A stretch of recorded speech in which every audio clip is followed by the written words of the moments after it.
Yes! Wow, we've made it, finally! What is going on, you guys? I am so excited and happy to be finally making this video, and yes, I did it, we did it. I finally got a tan. I mean, you can see I look so much better when I've got a tan. Like, I actually look healthy. When I don't have a tan, I look really ill. As you can tell from the title of this video, I have finally hit 1,000 subscribers. Honestly, it feels amazing to have finally got here. If you are new to this channel, welcome. My name's Matthew. And if you are already subscribed and you've been here before, well, you know, welcome back. Today's video is going to be a little bit different to my usual videos because this is going to be more of a tips and strategies to help you guys at home if you are considering making a YouTube channel, or maybe you have already started making a YouTube channel, expedite your journey to 1,000 subscribers. I am absolutely dripping wet in sweat.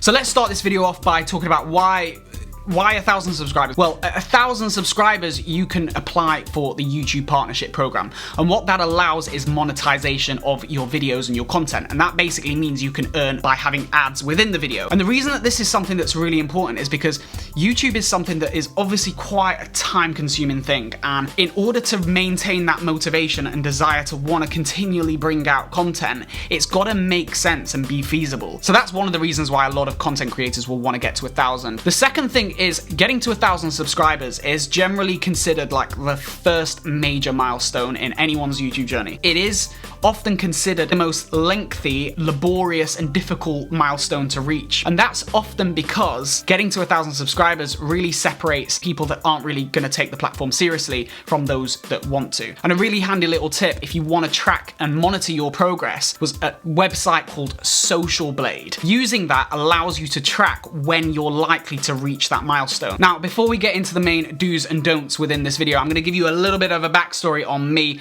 and when I posted my first video. That was on the 9th of October last year. Today, it's the 9th of August, so it's taken me exactly 10 months to get to 1,000 subscribers. Now, I was posting a video once every 2 to 3 weeks for the first 6 months, and then from April onwards, I've been posting a video pretty much every single week. But let me talk about the main do's. I've compiled a list of things here. The first thing will actually contradict what a lot of other YouTubers will tell you about making content on YouTube. Buy some equipment. And the reason that I say this is because by having a piece of equipment, it encourages you to utilize it whilst you're out and about. And I know a lot of YouTubers will say, use your mobile phone and you can vlog with that and you can make all your video content with that. But because it's a phone, you're gonna be less inclined to really take the job seriously as to if you had, you know, maybe a gimbal or a camera. A camera is specifically there in your hand to make your videos for YouTube. The second thing is prioritize consistency over the quality of what you're trying to produce.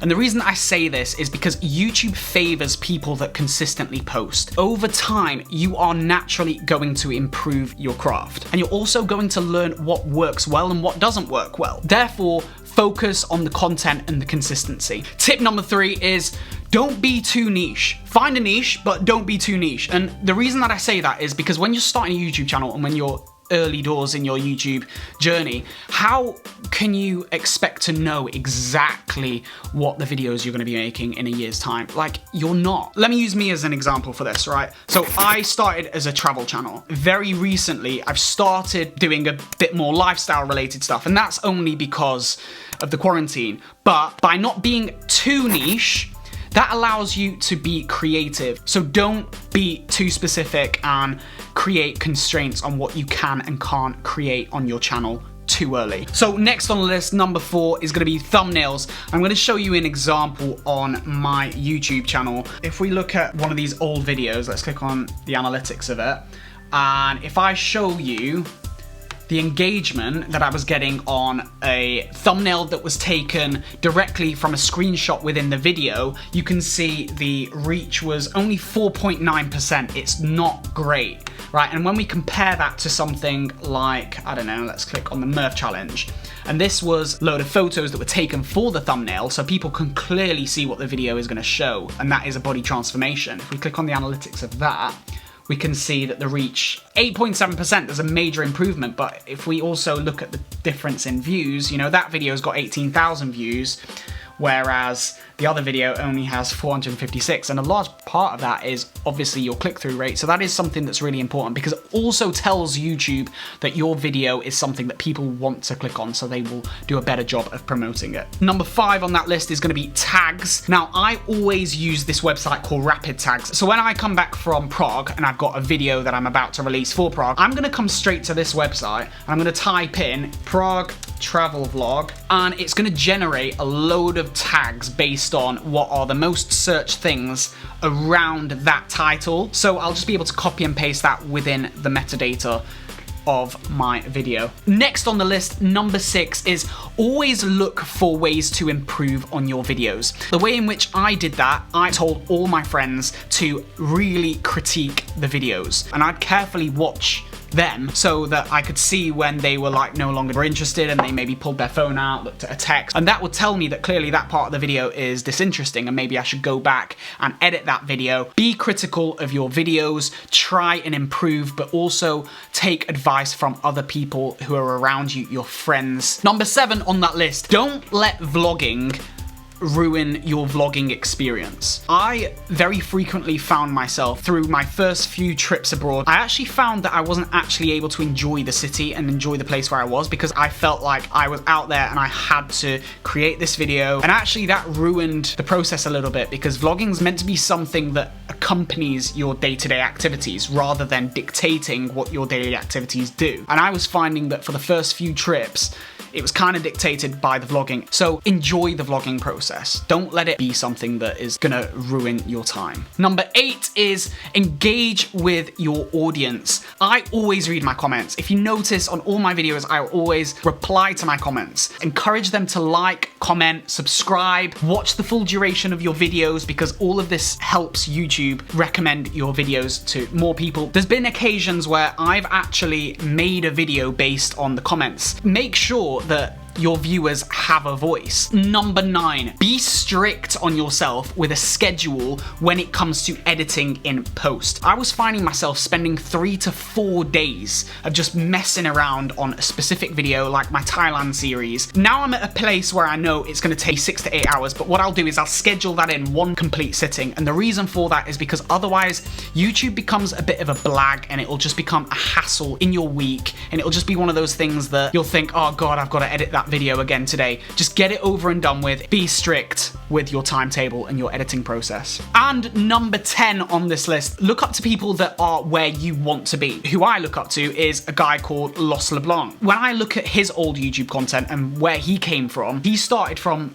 a GoPro. He gradually improved his content with his storylines, his storytelling. He then got better equipment. Quality of his videos went up. So it's great to see other people's trajectory, and you can learn from what they've done and hopefully expedite your growth process. So that is all the things that you guys should absolutely do if you're trying to grow on YouTube. I have also added a list of 4 things that I believe you should absolutely not do. The first thing on that list is trying to be something that you're not. The reason why this differs to platforms such as Instagram. Instagram is a very superficial thing. Loads of people on Instagram just look like clones of everybody else because everybody's just cloning each other to look like each other. The difference with YouTube, you can't get away with that. People are buying into you and your personality. So just be yourself, find your style as well. Don't copy someone else on YouTube. Do your own thing and work out what works for you. The next do not, and this is really, really important, when you're talking to the camera, especially a video like this, right, don't overthink what you want to say. It's not gotta be perfect. This is YouTube. There are imperfections in videos, like you're gonna get words wrong, and that's fun. That's all part and parcel of the enjoyment that people get when they watch YouTube videos. I remember when I was vlogging and I was like walking in a city and I'd say something and I feel like, oh no, that wasn't done perfectly, I need to do it again. And I'd always find that the first take was always the best take. It was the most natural take and it always came across the most authentic. Next on the list, number 3, don't focus too much on